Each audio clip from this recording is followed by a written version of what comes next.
All right, folks, you are listening to the Yishai Fleisher Show, broadcasting live from Judea to the world. You're a part of it wherever you are. And I'm back in the Holy Land, Baruch Hashem. That's right, I'm broadcasting from Judea because I was stuck in America.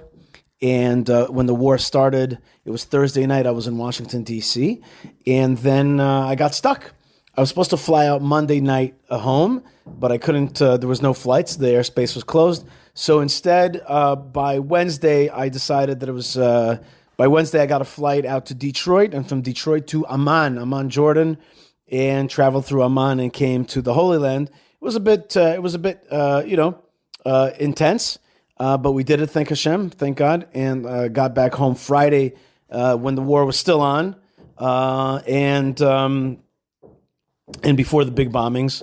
And it's been an incredible roller coaster of tension and issues. So for the first segment today, in fact, I want to bring on Malkah Fleisher, who I had on the live stream on Yishai Fleisher TV on YouTube. And this clip went pretty viral because Malkah described what it is emotionally to live with the reality of living in the Holy Land and God's land, but at the same time being under attack by the haters of Israel. And I think haters of God, they promote themselves as lovers of God, but I think that must be some kind of faux thing. I think they're just using God's name to justify their claim for power and their wish to dominate others. So I think they just use God. I think they think that they are God. Not that they believe in God, but rather that they want to use God for their nefarious purposes in his name, right? Not in my name. That's what God says to them. All right, let's check out the segment with Malkah Fleisher. There is so much emotion surrounding this American arrival on the battlefield, but really it's very, if you take out the emotion and just look at the dry information, it makes a lot of sense factually that the United States would get involved. They offered a diplomatic path. They offered it for 2 months. Everybody understood that Iran was developing a nuclear weapon. And we're not talking about Iran developing a nuclear weapon. We're talking about the Ayatollahs and their modesty police creating a nuclear weapon. A country which has blown up American soldiers, which has financed the whole conflict between Israel and the quote-unquote Palestinians, that has tried to assassinate President Trump, that is like a boogeyman in the Middle East. Trump comes in. He doesn't immediately threaten with violence. He's like, listen, let's do diplomacy. Let's make a deal. They go, no, we don't want to make a deal. Waffle, waffle, waffle. Israel clearly attacks Iran. We're tired of this. We want, I think Netanyahu wants to build a legacy in which Israel finally gets to sit in peace in this region and really to achieve that, which is an incredible goal that Yishai, you were just saying that we never thought like would really happen, you know? Yeah. That he would like really actually do it, that he would really truly go for it. It was something that, you know, these missiles that are falling on Israel, they are way serious business. Everybody can see the images of what's happening. One of the missiles fell today in Ramat Aviv, northern Tel Aviv, which is known to be like an upscale bourgeois part of Tel Aviv. And that place got like just rattled to the foundations. I mean, it is. These are giant, supersonic, ton worth of TNT, super powerful things. Like there are some reports, not from the Israeli side, that Israel is not able really to stop them totally. Right. And the fact is we can see that has been proven that Israel cannot stop them totally. I don't think they're just letting them through for funsies. And ironically, Malkah, I think it's actually important for Israel to be hit, only in the sense that nobody should think that this is that we have some kind of panacea against Iran, that we're like a superpower against Iran. Like Iran is a formidable I don't know enemy. if it's important, but it's happening, and so therefore it's real, and therefore we need to do something. But the point I wanted to only make from that is that even with all that, and it's crazy. I mean, you've already played just like a tiny little bit of the videos of what's happening to people's lives. and their property is just being decimated. Their homes are being destroyed. With all this, I am not hearing a lot of criticism for this mission here inside Israel. Right. People are sitting in their bomb shelters. Kids are missing their last weeks of school. You know, our son, Elazar, was supposed to graduate from grade school this week, tonight, in fact. He was supposed to have his graduation from grade school. It has been minimally pushed off. It was supposed to be a week filled with like end of year activities, you know, field days and movies and saying goodbye to your teachers, saying goodbye to your class, all kinds of graduations. All that's gone.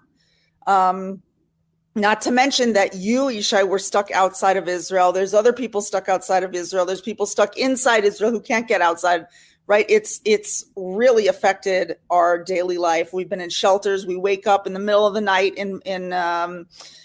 with alarms. We wake up early in the morning with alarms. It's affected everything.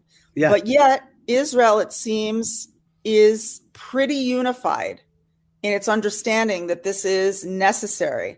And we are all eager to see the fruits of this mission ripen in front of our eyes. We all really want to see the miracle that we've been waiting for, which is true peace in the land. We looked to the United States as a potential partner in that, obviously for us, right? Obviously, we want this for us. But really as something that can bring peace also just to all the rest of the world. This is not a regime that is good for this world, that wants good for liberality. And when I say liberal, I don't mean it in the like American political sense. I mean liberal like liberty. They don't want liberty for people. I just saw a video today from Iran that was smuggled out of Iran there's this like little festival. And a little girl is like, there's some music playing in the back and she's just dancing. This like little girl, she must have been 6 or 7 or 8, something like that. And like in swoops, this like black veiled banshee, right? This ghost woman who swoops in and she starts to criticize the mother and shuts down the little girl from dancing, right? Now, I'm not advocating for a world in which we like don't have any, values or religious values or anything like that everything needs to be some kind of like atheism. We need to just rip out religion out of the world or something like that. That's not, look at me, right? Like that is not what I'm advocating for. But what I'm saying is that this Iranian regime is a regime of oppression and fear and violence that wants people to have a relationship with it that is based on fear, a relationship on God that is based on fear, and just terror. And that is not something that is good or healthy for the world. I am very proud, aside from the fact that I want peace for my own children, and I don't want my children to have to fight in any more wars, and I don't want my children to have to fear terrorism or bad people in their streets. I want them to live the kind of life that we all dream of for our children. Aside from that, I am very proud personally of the thought that perhaps what we are doing today could help the people of Iran, the women, the men, the elderly, the children, help them to build the kind of society that they originally set out to build. Well, let's see that, Malkah. Let's see a little bit of the reactions in Iran. If you're mentioning it already, let's take a look at some of the reactions in Iran. Check this out.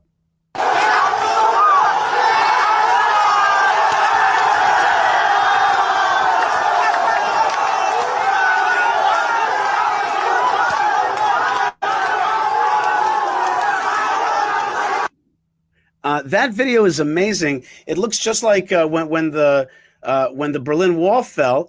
But also, what's interesting is I was on Piers Morgan, and I was going off against this guy named Omar Badar, and I said, Omar Badar, he is trying to make it look like it's Israel against Iran, when in fact millions of Iranian people are with us and want to see the end of that regime. And he's like, no, they're not. That's such a fake thing that you're talking about. I'm like, but it's all over the internet. Here's videos, and I got more. And he's like, it's only 3 people, you and your friends, and and he was just trying to obfuscate that. And there it is, right in front of your eyes. And I have more videos like that to play. The bottom line is that Iranian people, I don't know if they're necessarily throwing off the regime or not. I don't know. And that's really up to them. or maybe they need help because the bad guys have so many guns and are willing to be violent against them. But the bottom line is that clearly millions of Iranians are not happy, and this is a moment where they're going to get a chance, if not a fast liberation, then a slow liberation. And you're totally right that this is good for Iran right now. This is good for the Iranian people. It's good for this region. It's really a better day for this world. It's a better day for this world. All right, folks, back here on the Yishai Fleisher Show. Thank you very much, Malkah. And so she gave a kind of, Jewish mom in the land of Israel perspective. And I wanted to get a kind of military perspective. And I was joined by Yaakov Katz, who's a phenomenal analyst. So here's Yaakov Katz and myself discussing what has happened in this war, how it is closing off this chapter, this battle, and what the future will bring, both militarily, regime-wise, and politically here in the land of Israel. Here's Yaakov Katz. Let's get a sense of what exactly has transpired. And we have with us somebody who really does understand security issues. He's the author of 3 books, Shadow Strike Inside Israel's Secret Mission to Eliminate Syrian Nuclear Power, Weapons Wizard, How Israel Became a High-Tech Military Superpower, and Israel versus Iran, The Shadow War. And of course, it's Yaakov Katz, who is an Israeli-American author and journalist and a senior fellow at the Jewish People Policy Institute in Jerusalem. And he was formerly the editor-in-chief of the Jerusalem Post. And I don't think there's anybody that we can have on that could give us a greater sense of what this attack was militarily and what it will mean for the future. Yaakov Katz, thank you so much for joining me. Yishai, great to be with you, man. All right, awesome. So, boy, it's fun that you're writing the books that are really on topic right now. It must be a fun moment for you. I know that I got you after a different interview, which is really cool. So, all right, let's before we get to the to the what will be and the sociological and political. Give me a sense of the actual mechanics of what transpired. Give me a kind of technical sense of what you understand happened. How many bombers did they penetrate? I know that there's already messages from Iran saying we took out the enriched uranium. There's even pictures of some kind of convoy taking stuff out. There's claims that they did not make the strike was not successful. What do you understand on the technical sense before we get to anything else?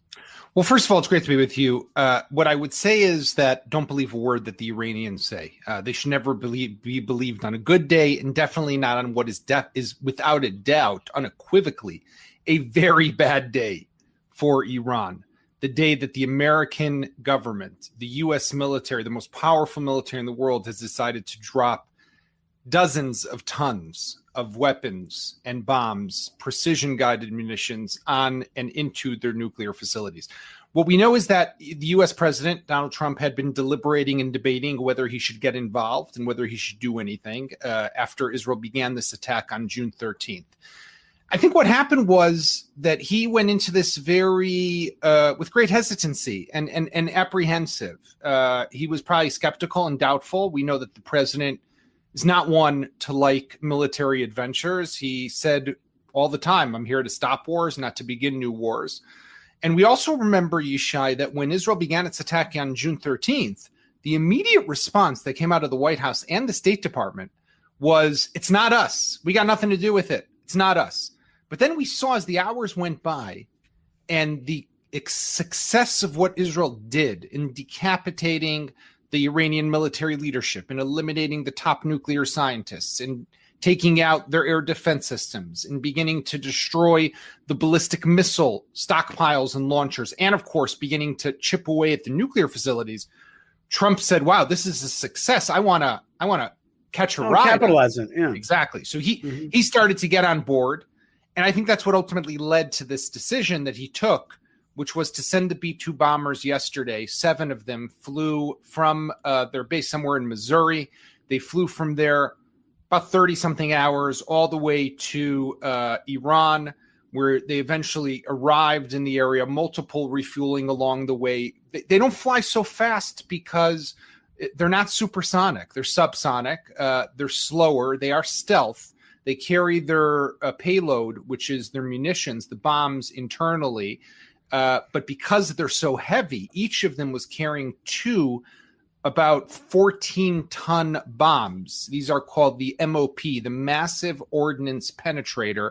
It is the largest conventional weapon that has been ever made that we know of. America has only made maybe about 50 to 100 of them, so there aren't that many in the world at all.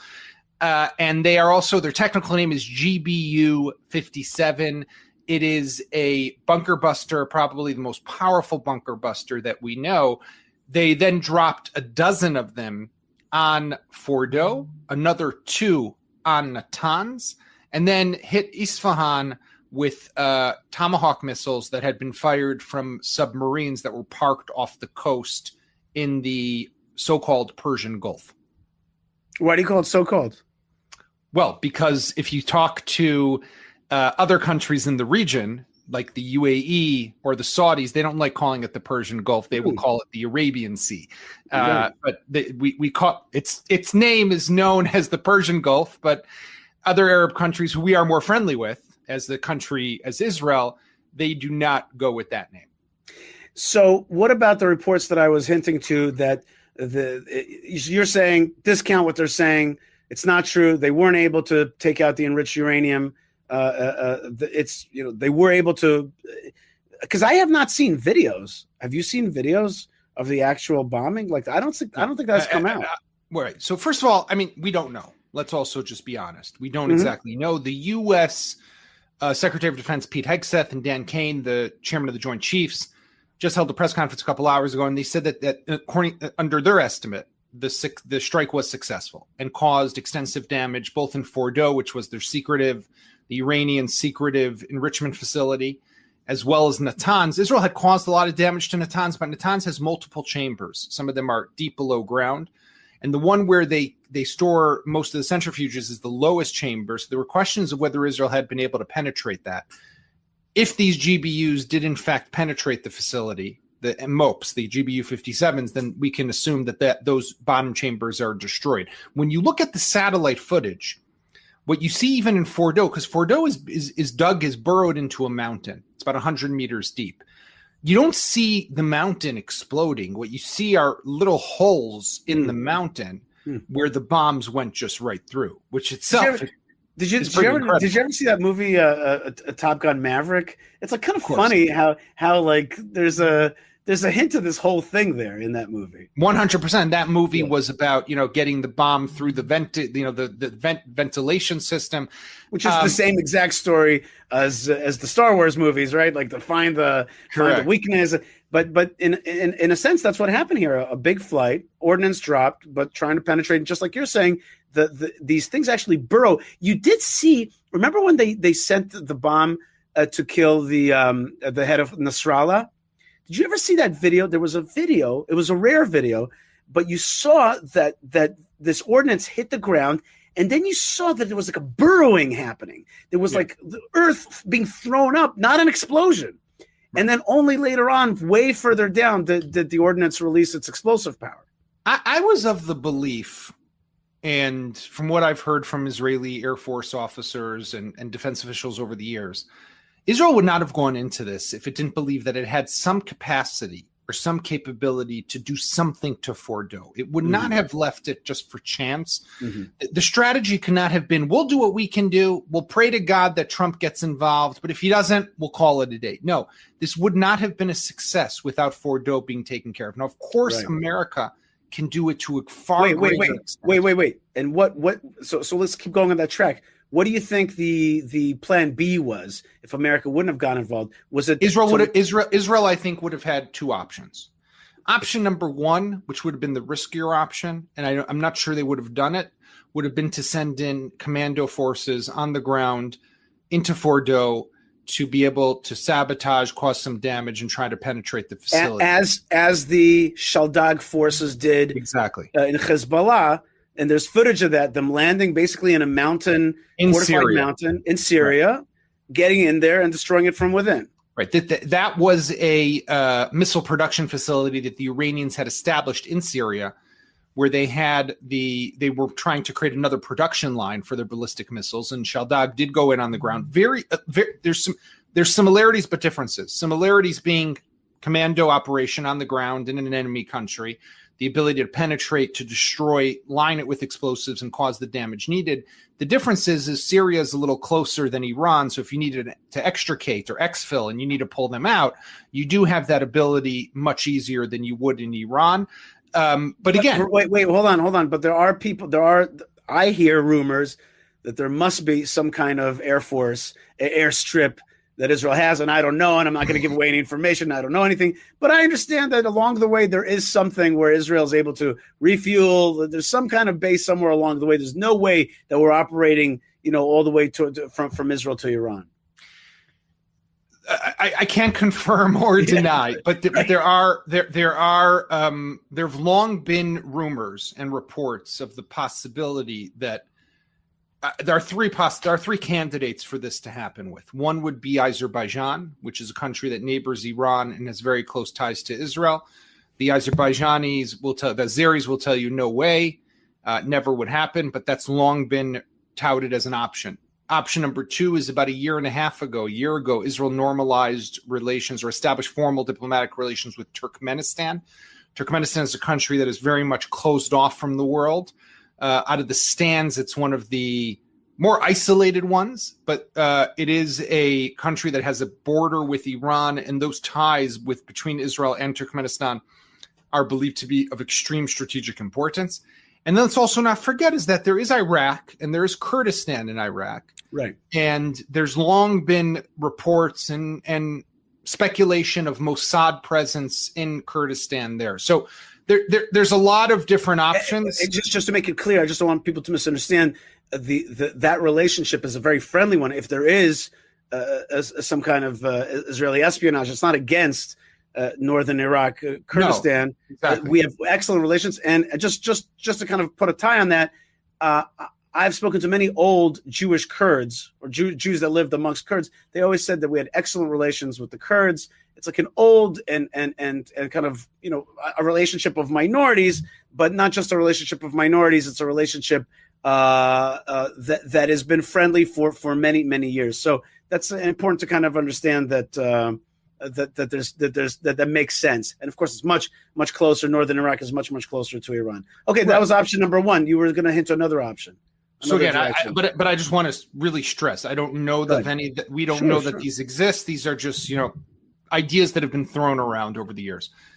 The second option would have been, and you just touched upon this, what Israel did to kill Hassan Nasrallah was believed to be something that just up until a couple of years ago, Israel didn't have that capability. And this wasn't necessarily a technological breakthrough. Israel has, over the last 2 years almost, since October 7th, has mastered the tactic of penetrating underground facilities. We've seen this all throughout the war in Gaza, in the destruction of tunnels, underground Hamas bunkers. We've seen this also in Lebanon, and Nasrallah was a perfect example. They had to drill through this bunker that he was hiding in to be able to get to him and for him eventually to be killed.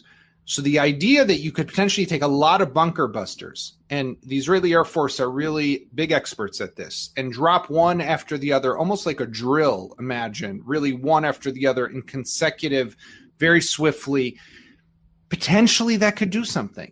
Will you be able to penetrate completely? I don't know. Can you take out the entryways? Of course, but will they be able to rebuild that? So there's a lot of damage that you can do, but it wouldn't be at the same level again of what America can do with just drop with 6 B-2 bombers. That's all they needed to do it.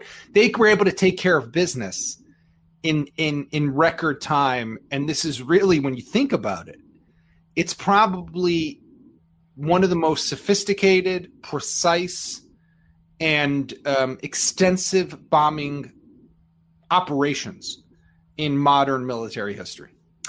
So, we saw the Trump, just before you came on, we watched the Trump news conference, and behind them was J.D. Vance, who's the vice president, the Secretary of State Rubio, and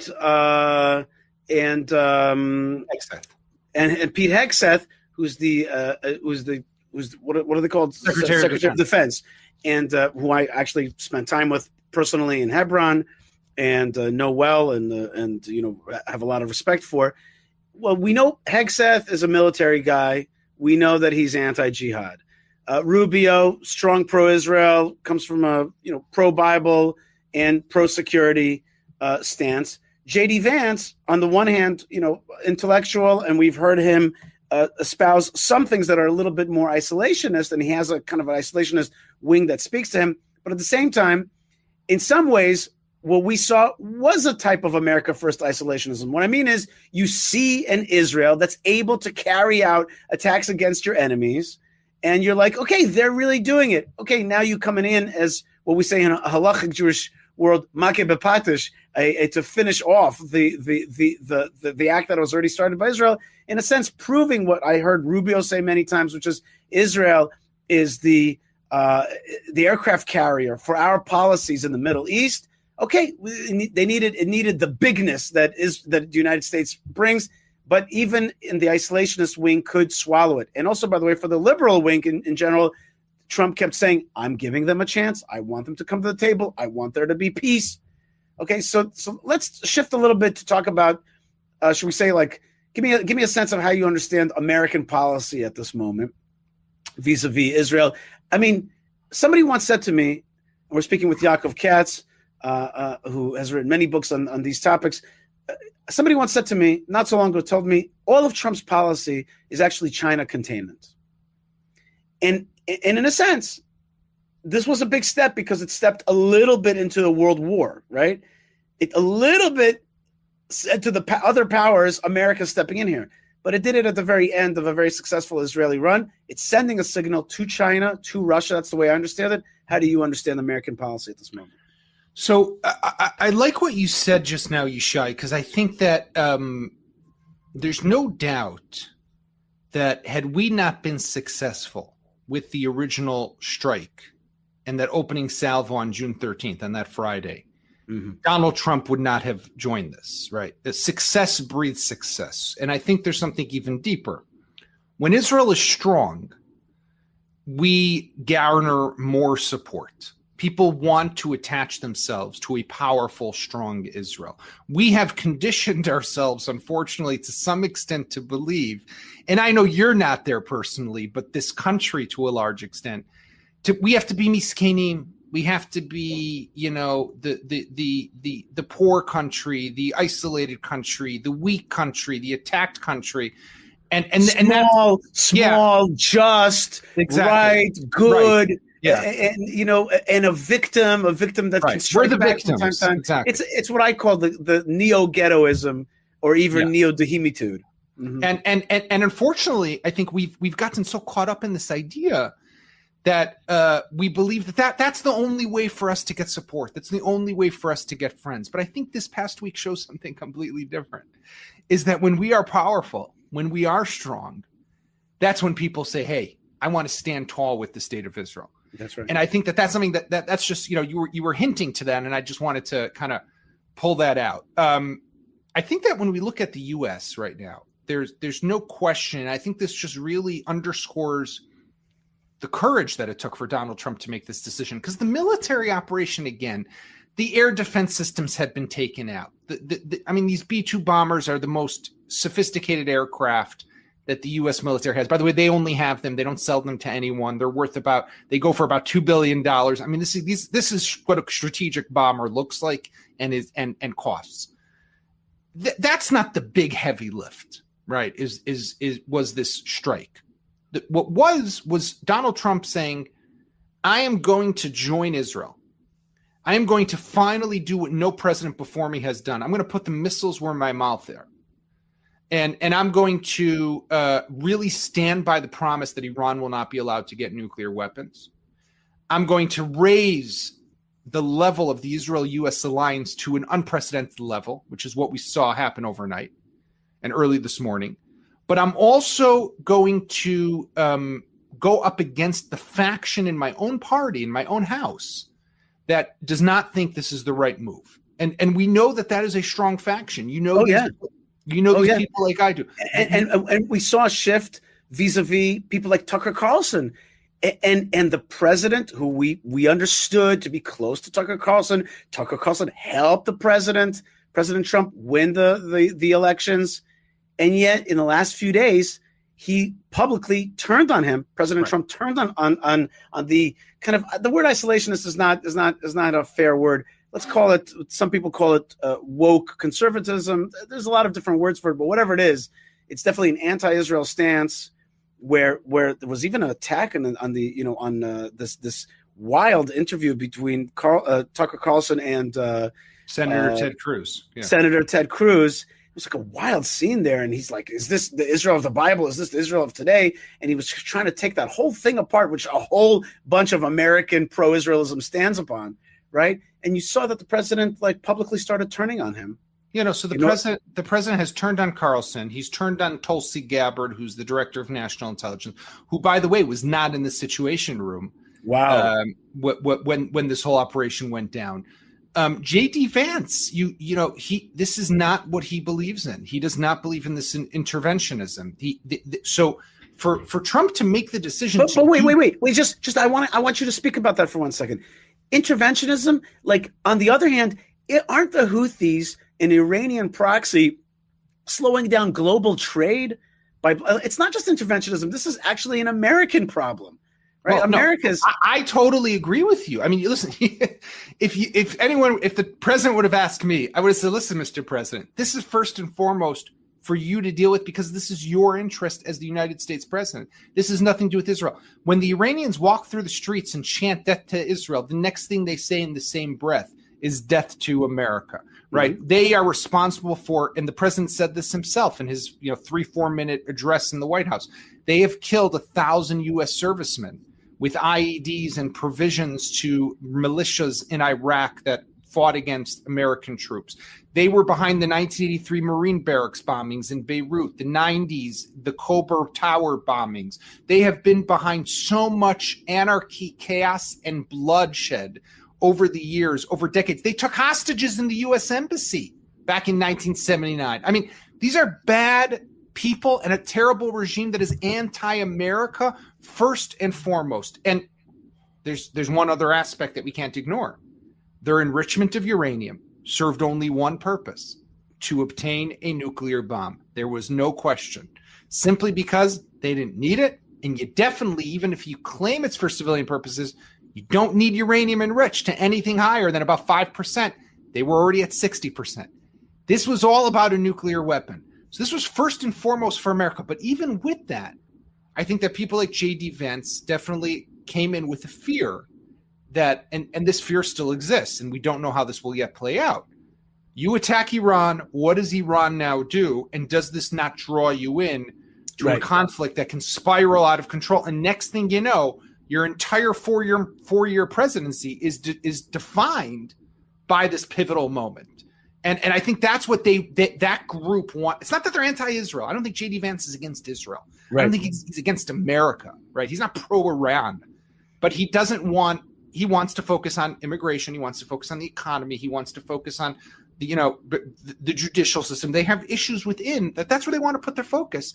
And we know that what could happen here is you could go down a rabbit's hole that you don't know where it's going to end. Right.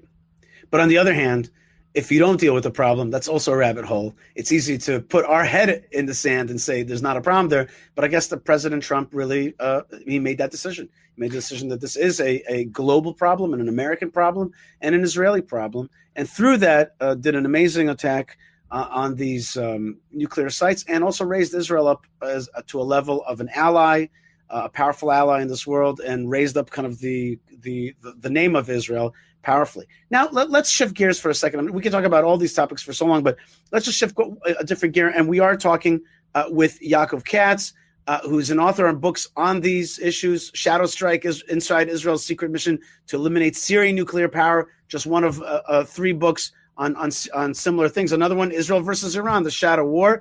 And his next book, titled While Israel Slept, we're going to, I think it's probably about the 7th of October. And that's exactly what I wanted to ask about, which is, this war is almost 2 years old. unprecedented in Israel's history. Well, maybe we could say that the 6-Day War led to the War of Attrition, which led to the Yom Kippur War. Could be that it was also a long war like this. But the 7th of October was a failure. It was a failure of Israeli intelligence. It was a failure of the Israeli Air Force. And from my perspective, those are incontrovertible. But from my perspective, also a failure of leadership, including Prime Minister Netanyahu, who allowed the enemies of Israel to build up weaponry right underneath our noses, and who allowed money to flow from Qatar into Gaza, who voted for the disengagement. Many mistakes were made along that pathway, and I think that it's easy to say, Prime Minister Netanyahu, you were at fault. You were at the head of this. You were the head of the country while this stuff developed, and then you were head when it exploded in our faces vis-a-vis the 7th of October. In many ways, the last year and a half has been a redemption for the Air Force, a redemption from Prime Minister Netanyahu, and there were many who also claimed that he had lost favor with President Trump, and yet now it's obvious that that's not the case. So give me your understanding, Yaakov Katz, on October 7th, and this arc that has led to this attack on Iran. Well, so this book right here behind me, While Israel Slept, which comes out. It's already out? No, it's not out yet. No, it's not out. It comes out in September. So just in about 2 months. Really goes into detail. Mm-hmm. Thank you. Of how October 7th unfolded, the failures within the intelligence community, the IDF, the Shin Bet, and the 48 hours preceding. But more, I think even importantly, goes back in time and really touches upon the policies and the mistakes that were made over 25, 30 years since Hamas was founded that led to the rise of this organization and the belief in a fairy tale that we could see an enemy amassing arms, training, and publicly saying, we are coming to kill you. And then importing tons, literally tons and tons of cement in order to cement their tunnels underneath. And it's happening underneath our noses in a sandbox that used to belong to Israel, not so long ago. And it's happening right before our eyes. And we see it all happening and we hear it all happening. And our answer is, you don't mean that. You just want money. So let's give you a suitcase of cash. You don't mean that. You just want us to let in Gazans to work in Israel. So we'll bring in 10,000, 15,000, 20,000. We believed in this. We had this state of mind that was off. And I think that's really at the core. But what I'll say is that, and Netanyahu was responsible for that because he was, what are you going to do? He was prime minister for that majority of almost all that time. But to the same extent, October 7th is like a coin with two sides. And he, just before you say that, he also released the terrorists who became the leaders 100%. Of the October 7th movement. Yeah, for Gilad Shalit back in 2011. So the one side of that coin is the disaster, are the failures. But the other side of that coin, Yishai, is the re-engineering of the Middle East. And that is what we have seen definitely in almost the last year. But I would say even more so since last September, when Israel took out Nasrallah, launched the Beeper attack, which paralyzed Hezbollah, showed such a deep intelligence penetration. We took out their long-range missiles, and we basically took them off the chessboard. And the moment that you had Hezbollah beaten back, still with capabilities, but now, as they publicly say themselves, not interested in joining this conflict. And Hamas beaten also, yes, still in possession of hostages, and we have to deal with that, and still to some extent in existence and in control of parts of Gaza, has to be dealt with, but not capable at all right now in launching an attack against Israel inside the Israeli mainland and home front. It goes to show, I think, that when Netanyahu is done, is he's learned the lessons of October 7th. And that's why Iran had to be dealt with now, because there was a window of opportunity. The price that we would have paid if we attacked on October 6th would have been much higher than what the price we pay on attacking on June 13th. And to all those people, and I've been asked numerous times over the last week and a half, well, they weren't building the bomb, or the IAEA says they were 2 years away from the bomb, and all these different things. So my answer to that is, I don't understand. You want us to be waiting for them to be connecting the red wire and the blue wire? Like that's the moment that we should attack? Why would we wait till then, till it's too late? We had a moment now. The lesson of October 7th is take them at their word when they say they want to wipe you off the map. Take them at their word when they say we're getting more missiles. And look at what they're doing with just 3,000 missiles, many of which we've already destroyed, how much damage and how many casualties they're able to cause us when just 10% fall through and penetrate our missile defense systems. Imagine if they had 10,000. And that's what they were on track to achieve. Imagine if they were closer to the bomb and they had done it in a more hardened underground facility and there was a different president in the White House from a different party or from this party. That's such a good point. That's such a good point. Like it's a little bit forgotten that just a little bit time ago we had a President Biden and a Kamala Harris. It was only 6 months ago. I mean, this is, oh my gosh. This would have been, so, I look at this reality and I say, and I've long been a critic of Netanyahu. Right. But it's not a zero-sum game. It's not 1 or 0. It's not black or white. Netanyahu is responsible, and he should be held accountable for October 7th. But today, I stand in awe of what he has done. What he has done. Are you going to have to add a chapter to your book? Like, seriously, I'm asking seriously. Like, what do you do? Is that not a postscript that you have to add in now? It'll have to go in at some point. This is true, into definitely the next printing and the next edition. But the Yaakov, I need to tighten up here just because we have another guest waiting online, an important guest. Not that you're less important, you're excellent, and thank you so much for joining us today. Really fabulous analysis. But I still want to get your, and because of that, I want to get your. And I can't wait till that book comes out, but you're going to need to add that postscript. But I just want to get your take on 2 more quick things. One, what do you think the next steps are for Iran? Do you think regime change is out there, or as my mom says to me, regime evolution more likely? What do you think is going to happen there? The regime change has been hinted at both by Prime Minister Netanyahu and others. That's one. And speaking of regime, our regime here in Israel, does Netanyahu walk away from this and be like, Asiti tikkun, I fixed what I needed to fix. I fixed the mistakes of the past. I'm coming out a hero. I need to quit while I'm ahead. That's smart politics. Always leave them wanting more, and this is your top moment. This is the time to leave and to let the next generation. What do you think about these 2 leaderships, Iran and Israel? I think that in Iran there's potential. And I think that we know that the people of Iran have tried in the past to rise up against their oppressive, ruthless leadership. They are never our enemy, the people of Iran, and our leaders have stressed that time after time. And we have to hope that they find the courage and the ability to rise up once again. But I think that's on them. It's not something that we can engineer from this distance for a country that is 9 times our size in terms of population. And an ancient country and an ancient culture. We're not going to dictate to them. We're not going to do this. So they could they have an opportunity now. The regime is weaker than it was before. Seize it. It's easy for me to say. It takes a lot of courage, but there's an opportunity. With regards to what's happening here. Just to make sure we understand, they take protesters and they torture them in torture chambers. We're talking about. Right. This is not something that I can recommend to anyone to do, but I know there are courageous Iranians, and I know that the Iranians want freedom, and they might have that opportunity now to try to achieve that.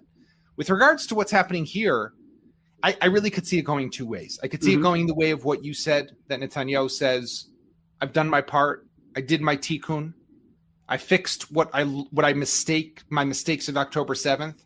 I've created a more secure future for the state of Israel. It's time for me to leave the stage, close up the corruption cases against him, let the guy go home. At the end of the day, a patriot and a man who has given many, many decades of his life to this country. But I could also see going the other way, where he doubles down and he sees this as the opportunity to ride this wave and this success back to the ballot box and to try to get reelected again as prime minister. And it will be, he'll be able to put up a fight. And because really what he has done, whether you like him or not, you have to recognize how remarkable this moment is in Jewish history. This is a moment of greatness. And I'll tell you a line that I told my wife before you came on.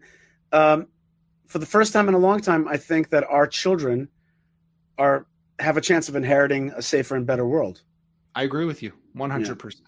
That's just like a big moment. I think that as parents, we have to. I'll tell you something, Yishai, and I know you have another guest, but just one last word. Sure. I've long felt since October 7th and the acts of courage, self-sacrifice, Mesirut Nefesh that we have seen of this people, not just Jews, Druze, Arabs, you name it, Israeli Arabs, what people have done to protect this country, to fight, and to turn the table is could be a new book in Tanakh, if you think about it.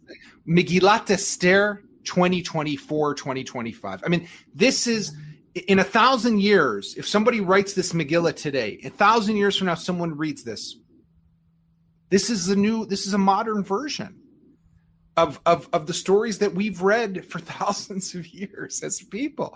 I mean, it's incredible when you think about this, and you think about it in the historic arc of our people. You can't ignore the role of what it means to, just what it means to be a Jew, what it means to believe in our destiny and in our sense of peoplehood, in the Torah. This is something I think is so much greater and beyond than what we can fully comprehend at the moment. Amen. And I think that if there is such a new pantheon of books, a new kind of a new canon of books, then your books are certainly part of that. A Shadow Strike Inside Israel's Secret Mission to Eliminate Syrian Nuclear Power, Weapons Wizards, How Israel Became a High-Tech Military Superpower, and Israel versus Iran, The Shadow War, and your book that's right behind you, While Israel Slept, about the October 7th attack. And probably, I'm guessing you'll probably have to write another book about what's happening right now. Yaakov Katz, thank you very much for this excellent analysis. And God bless you, and may we hear good things. And indeed, you stress the courage of Israel, and we are really seeing that. So thank you very much, and thank you for your courage as well. Take care.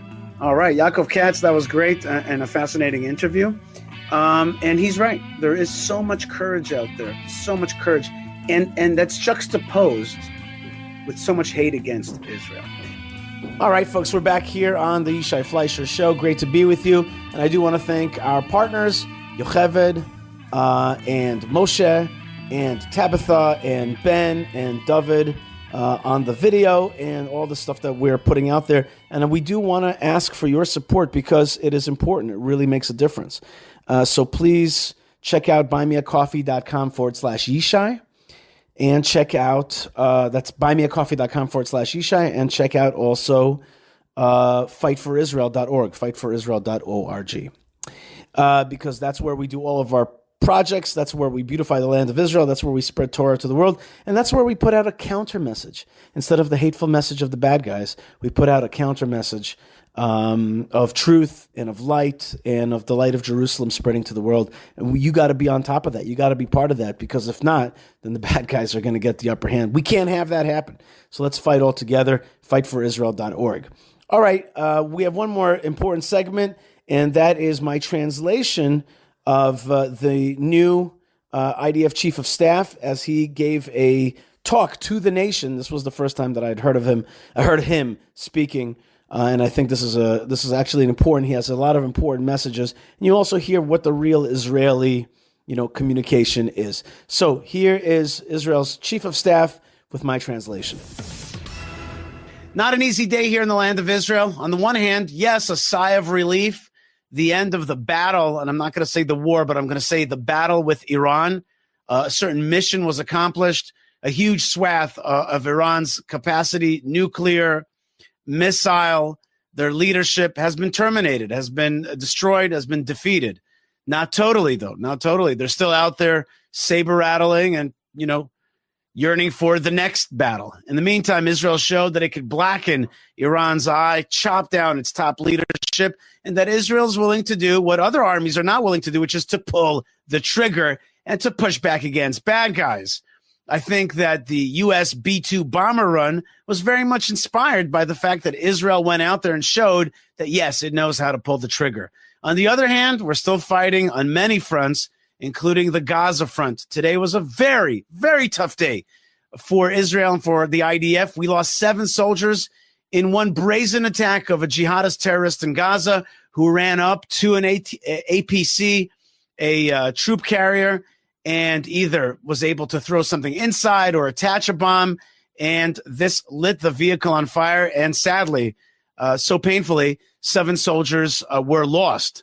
And so today, Eyal Zamir, who's the chief of staff, the head of the army, he's actually from the tank brigades originally, which is unusual that we're having the chief of the army being from the tank brigades these days. But here he is, and he's certainly a fighter.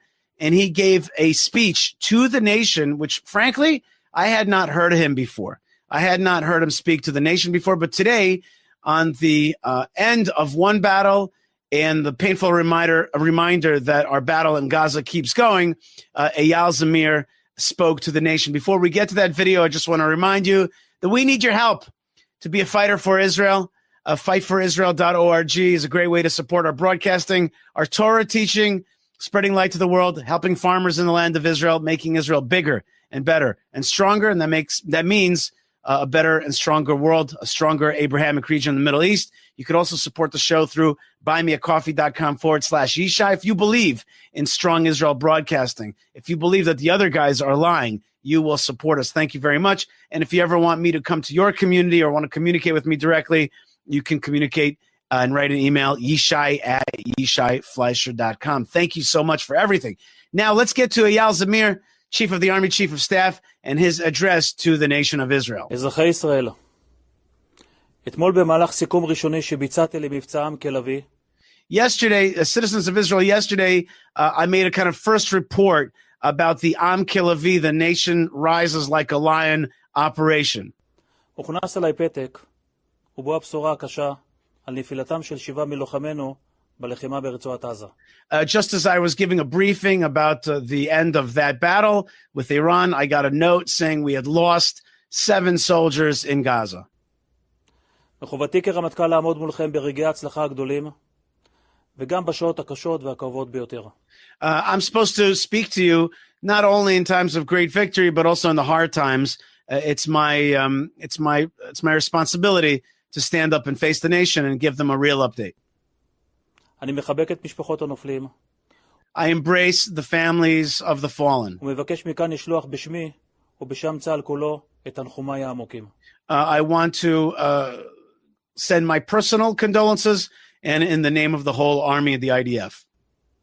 הלוחמים נפלו בקרב ברצועת עזה כחלק ממערכה רב-זירתית מתמשכת לשמירה על ביטחון המדינה.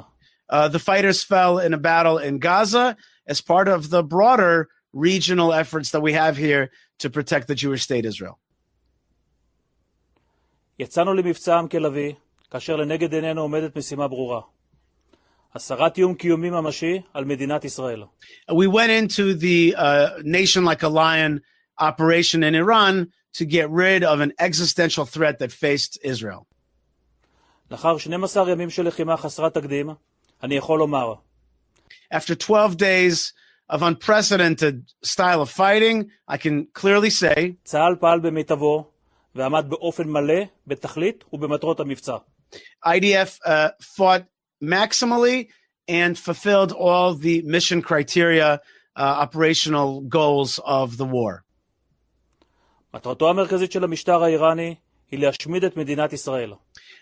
The Iranian regime's central goal is the destruction of Israel. Simple as that. זו התוכנית שלהם, זה הייעוד שלהם. המשטר באיראן קידם 3 תוכניות זדוניות. This is their goal. This is what they're all about. And they had 3 evil intents, 3 evil plans up their sleeves. הראשונה, תוכנית הגרעין. The first one is the nuclear threat, the nuclear attack on Israel, the nuclear ambitions. התוכנית הזאת הגיעה לשלבים קריטיים עם יכולת פריצה מהירה לנשק גרעיני. It came very close to break out. These are fancy words for they were almost ready to have a bomb. השנייה, תוכנית הטילים ארוכי הטווח. The second threat that they had against Israel is the long-range missiles. ובה ייצור אלפים רבים של טילים. And the production of these missiles and a kind of a production line that they created in Iran. So that's threat number 2. שישוגרו לשטחנו במטרה לשתק את מדינת ישראל. These missiles were aimed to be fired into our country and to stop our country from operating. ולזרוע הרס ומוות באוכלוסייה. and to send death and destruction in the Israeli civilian society, not military society, meaning to say this was an anti-civilian weapon. השלישית, התוכנית להשמדת ישראל. And the third one is the plan to destroy Israel. בחודשים שלפני המלחמה, איראן קידמה את התוכנית המבוססת על אש מסיבית מנגד, לצד פלישה קרקעית רב-זירתית. So the point of number 3 is that Iran planned to make a kind of triple attack on Israel, where there were going to be rockets from different venues, from South Lebanon, from Gaza, from Iran, and then some kind of troops flooding into Israel. So some kind of ground assault that was a combined arms assault on Israel, which would include missiles and some kind of infiltration. לכל התוכניות מטרה משותפת. There's only one. Now, I just want to, just for a second, pause what he's saying and add to that, which is there is yet another thing that he's not working on so much, and that's another Iranian plot, which is to besmirch Israel and to isolate us internationally. That's not his front to fight, but certainly is another part of Iran's plans. Let's keep going with Eyal Zamir, Chief of Staff of the IDF. להשמיד את מדינת ישראל. Their plans were all one, to destroy the state of Israel. הן לא היו רק רעיון תיאורטי, אלא איום קיומי על חיינו במדינה. This is not just a theoretical threat. It's a existential, real threat against our existence and our lives here in this Jewish state. האיום הפך לממשי. Right, the threat became actual. אנחנו נלחמים על קיומנו בעוצמה ומעבירים את האש לשטח האויב.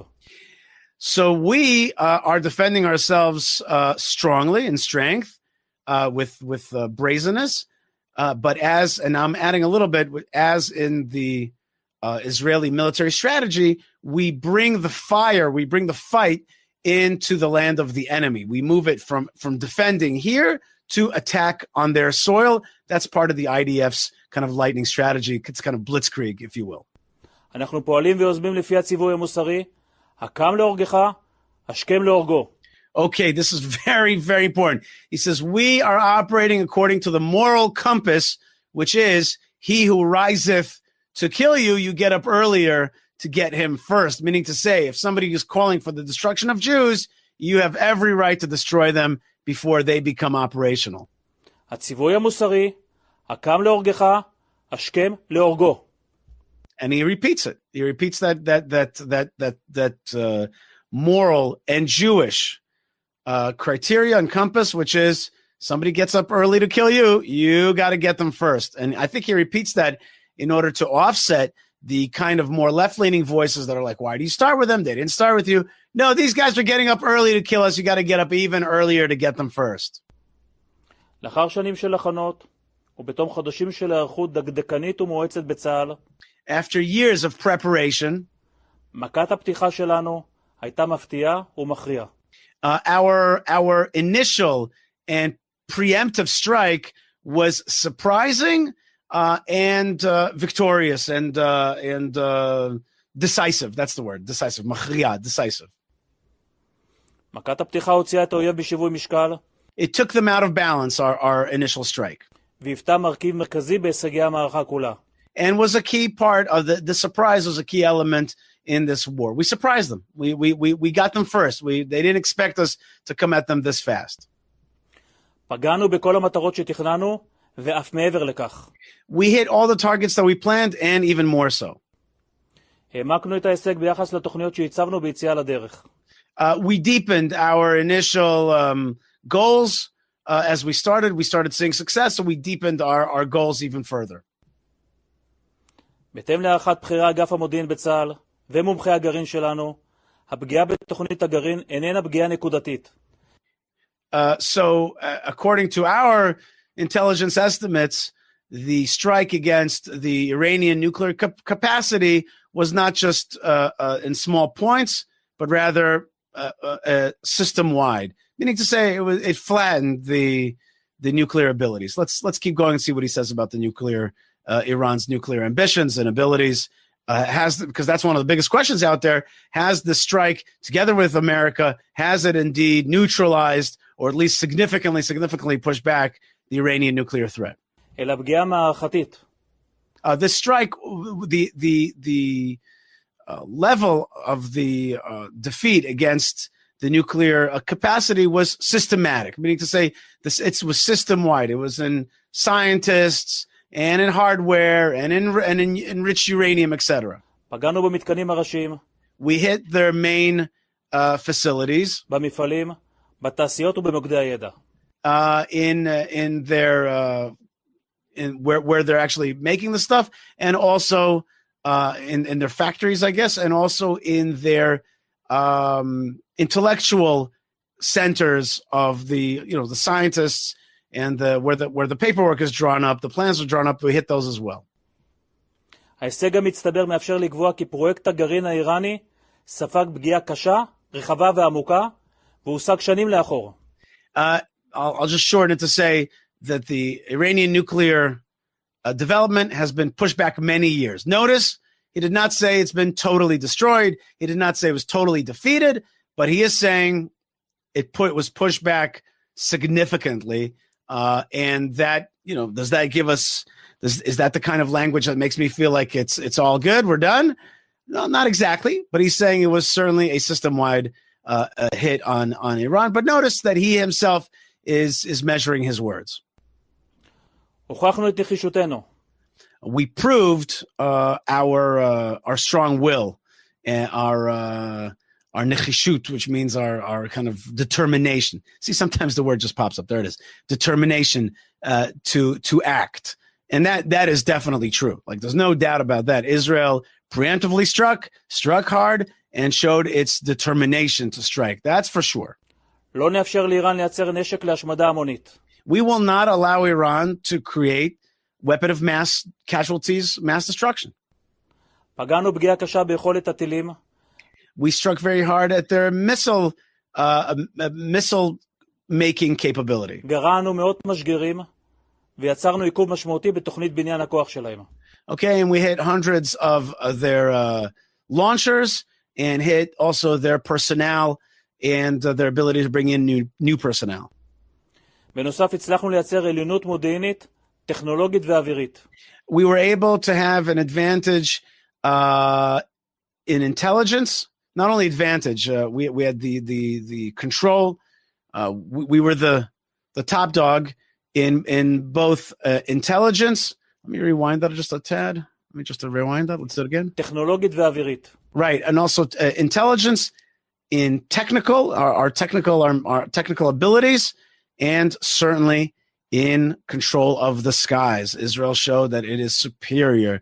The Israeli Air Force is the main actors here. This is my parentheses. The main actors here are the intelligence units, the commando units, which I think he's going to talk about that in a second, and of course the Israeli Air Force, which this is me saying, which in many ways fixed the great failure of the 7th of October. This was their rectification day. הגענו לשליטה מלאה בשמי איראן. We had full control of Iran's skies. ובכל מקום בו בחרנו לפעול. And in every place that we chose to act in. אלו התאפשרו בין היתר בזכות שילוביות ותחבולה שבוצעו על ידי כוחות אוויר וקומנדו קרקעיים. So he says this was made possible through the joint efforts of both the Air Force and also commandos on the ground. And this is the first time that Israel's admitting, and I'm not sure why he's admitting it, is in order to show that we have that capacity, so people would understand that maybe this is a wink to other Iranians who want to help.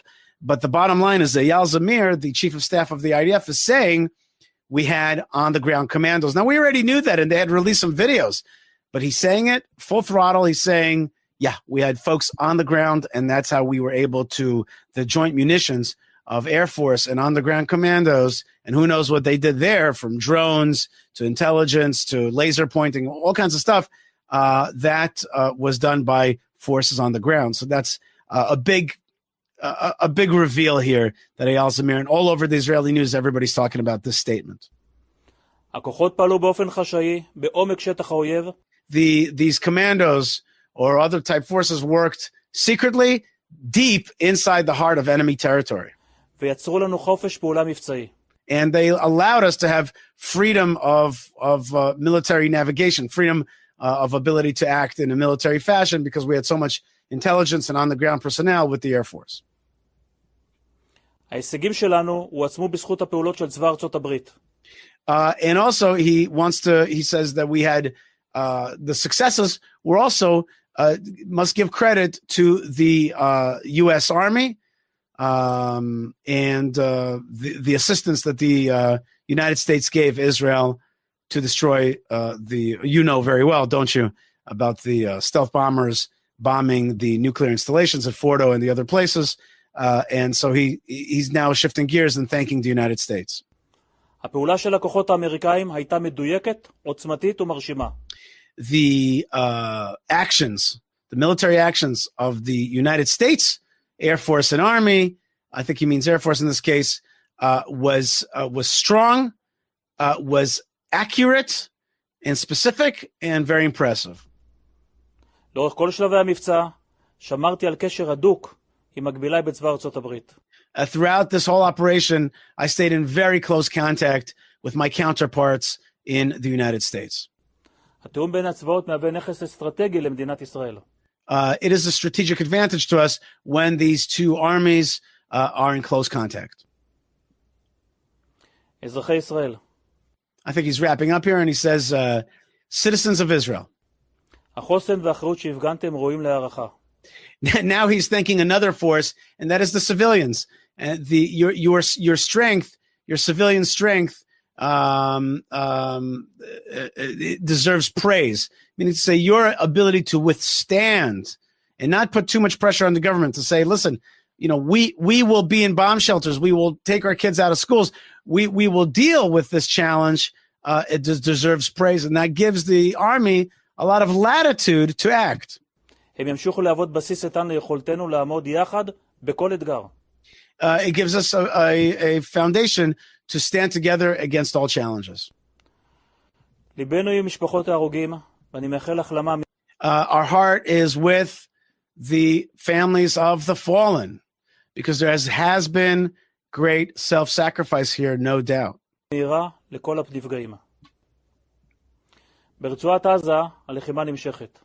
Now, with regard to Gaza, the fighting continues. לוחמינו, חי"ר, שריון, הנדסה קרבית, תותחנים וכוחות קומנדו. All of our various army units, if it's infantry, tanks, commandos, the Navy and the Air Force. ממשיכים לפעול בגבורה, בקרבות חיכוך, בתווך מורכב, על מנת להגן על היישובים שלנו. They continue to engage the enemy in close quarters in order to defend the nearby communities. And here I'll just stop for a second and I'll just say, like, we're talking about a generation of fighters who are really seeing action.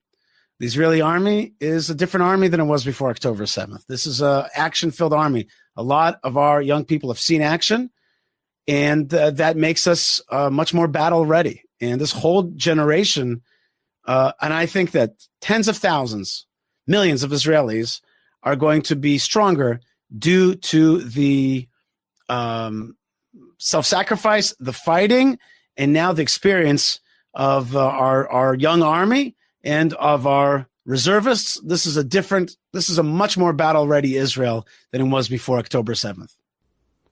עלינו להמשיך לפעול להשגת מטרות המלחמה. We got to continue to fight in order to reach all the goals of the war. 50 החטופים ומיטוט We got to return all the hostages שלטון החמאס. and to topple the Hamas control of Gaza. נפלה בחלקי הזכות לפקד על צה"ל ולהוביל אותו באחת משעותיו ההיסטוריות. It has fallen to me a great merit to command the IDF in this historic moment. אני גאה באנשיי. I am proud of my people. אני גאה בצה"ל. I am proud of the IDF. מבצע עמקה לביא הסתיים, אך המערכה עדיין לא תמה. The mission against Iran, the nation is a lion, operation has ended, but the war is far from over. עלינו להישאר ממוקדים, אתגרים רבים עוד לפנינו. We got to stay sharp because there are many challenges ahead, no doubt. אנחנו עם מופלא. We're an amazing nation. צה"ל פועל ליצירת עתיד בטוח עבורנו ועבור ילדינו. The IDF is operating to create a future for us and for our children, a safer future, a better future, I'm adding, right? That's really the way I measure it. Are we successful in war? Well, are our children safer? למען ציון לא יחשה, For the sake of Zion, I shall not be silent. למען ירושלים לא אשקוט. And for Jerusalem, I shall not be silent. These are beautiful words from the Psalms. And with that, Eyal Zamir finishes, and that's the message that he sent to the nation. Wow, that's powerful stuff, and that's a powerful way that he also is finishing this speech, because what he's trying to say is, I remember God, but he didn't kind of give it the old